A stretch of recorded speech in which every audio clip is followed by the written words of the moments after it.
written assignment that has, that bus did it. Bus.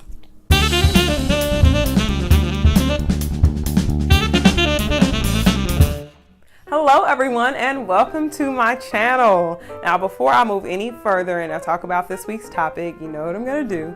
If you have not subscribed to this channel, please be sure to click subscribe. And if you like this video, please be sure to hit like. If you want to know more information about this week's topic, you can always check out my blog at xjonespennies.blogspot.com. And if you're interested in contacting me, you can contact me via my website at xjonesconsulting.weebly.com. So, I know you're wondering, Shika, this is the Shika and Friends series. Where are the and friends? Don't worry, I have two videos ready to go for you. One is about classroom management and the other is about parent and teacher communication. So don't worry, those are things that are coming for you. However, I did decide to record this video because this is actually a blog that was inspired by a comment. Someone asked about how to work with in online programs. How exactly do you work within a group? What are some tips? So I said, you know what, I'm going to write a blog about that. And I have gotten a few comments from people just talking about how they're starting programs and just things that they were thinking about and things that they are apprehensive about. And so I thought that this might be a good time to record this video just to put it out there so that people who are starting new programs can take this into consideration. Because realistically, when you are working with a group, based on these 5 tips, it's something that you need to start as the class begins and not wait until right before an assignment is due. So I'm going to give you 5 tips to help you survive working in a group in an online program. So just stay tuned. Okay, number 1. You need to familiarize yourself with people's work styles. And I know you're thinking, how exactly am I going to do that? It's actually very, very simple in an online program because everyone has to post everything for everyone to see. So things are available for you. So what you need to do is you need to, number 1, look at how things are posted. So do people post things early? Like I've been in classes where the first Monday of the week, everything is posted. But then there could be a person like me. I wait until if it's due Thursday at 11:59, you're going to get it Thursday at 10 o'clock. And then there are some people who turn things in late. So you need to kind of be aware of people's work styles in that way. When are they turning things in? But also, as you're reading through those posts, because you're going to have to read through people's posts and respond, you need to really look at how the posts are written. So take into consideration if it looks like the person sounds like they wrote the book on APA style. They wrote everything about it. Or if there are people who kind of do a flow of consciousness when they're doing their posts, or if there are people who might cite something but may not cite something else. These are all things that are going to give you an indicator of what their work style is like. And so when you're actually paired with people, and one thing that has always happened is I've never chosen my group mates when I've worked on a group project. You'll know how to better approach that because you've been observing their work style as the class has been progressing. Number 2, review assignments carefully. This is something that people really don't take into consideration. And I've noticed as I'm in classes, this is something that usually catches people off guard. Sometimes the assignment that is written and posted will vary slightly from the rubric that you're actually going to be graded on. And so you need to incorporate both the things that are in the written assignment that they've presented to you, and you need to incorporate things that are in the rubric. But this is something that you don't want to wait until the day before the project is due to catch and realize that there was an entire research component that you missed. So if you know that there is some sort of group project in this particular class, you need to review that carefully in the beginning so you can already begin preparing yourself for the things that you're going to have to do for that particular assignment. And if someone forgets something in your group, then you can say, oh, you know what, this is another section, this is in the rubric, but this wasn't posted on the assignment, or vice versa. Number 3, communication methods. Now this is something that people also don't take into consideration. People communicate via all kinds of mediums. There are some people who communicate via email, but there are some people who only use their work email or personal email. They don't want to check their school email. There's some people who want to be text, some people who are very savvy and don't mind doing some sort of video chat. So you really need to be aware of people's communication methods because you don't want it to be 2 days before an assignment is due, someone's supposed to do a specific aspect of the assignment and you can't get in contact with them because you're emailing them on their school email, but they only check their personal email. So you really need to make sure that's something that's made clear up front so that you know how to best communicate with people. So if you have any questions, you can go ahead and knock those out as soon as possible. Number 4, be prompt.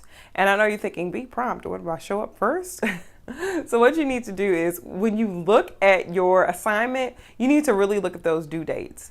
Don't forget, this is an online program, and 9 times out of 10, people have opted to be in an online program because they have hectic lives, they have all kinds of things going on, and it's the easiest method for them, which means that they just don't have the time available. So if you know an assignment is due on Sunday, don't wait until Saturday before to email someone and say, oh, I had a question about this part, or did you say you were going to cover this particular section? Oh, do you guys mind if we talk a little bit? If it's a Saturday, and let's say I'm a mom and I have 3 kids, on my Saturday, I am not going to be checking my email to make sure that everything is done.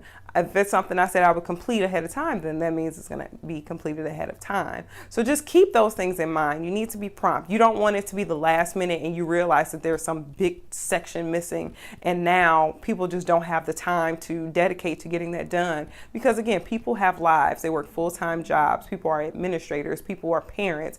You know, they are spouses. There are all kinds of things that they're doing, and their time is just as valuable as yours. Number 5. Now, number 5 is my favorite. It really brings up some good memories of working in my previous program with my good friend Barbara, who will be recording a video with me. I'm so excited about it. But this is the Sheikah Barber method. So you need someone who is a starter and you need someone who is a finisher. And so what I mean by that is Barbara would begin the projects. She would make sure, you know, if there was an outline that needs to be done, she would do that outline. She would make sure the wiki space was set up. She always started everything and made sure that beginning section was done. And then what happens is everyone falls in line. Okay, now we have an idea of what to do. So people fall in line and they know how to contribute to the project. And then I would always be the finisher. So that meant I would go in after everyone has posted all of their sections and posted everything that needs to be done, and I would make sure that the document was actually cohesive. It is extremely important that you ensure the document is cohesive. It cannot look like a document that 5 different people decided to write and put together. It cannot look like a PowerPoint that 5 different people worked on. So you need to make sure that someone is there to have that initiative and start things off, but then make sure that there's someone there who can be the finisher to make sure that everything is edited and ready to go and ready to be submitted. Well, everyone, it is recap time. So this video, I just gave you 5 tips to help you survive working in a group online. And those 5 tips are: number 1, familiarize yourself with people's work styles. You need to know how people work because you can't change people, but if you know how they work, then you know how to work within your particular group dynamic. Number 2, review the assignments carefully, okay? Make sure that you know everything that has to be submitted because you don't want it to be the last minute and you realize there was a section you were supposed to do that you didn't realize was due.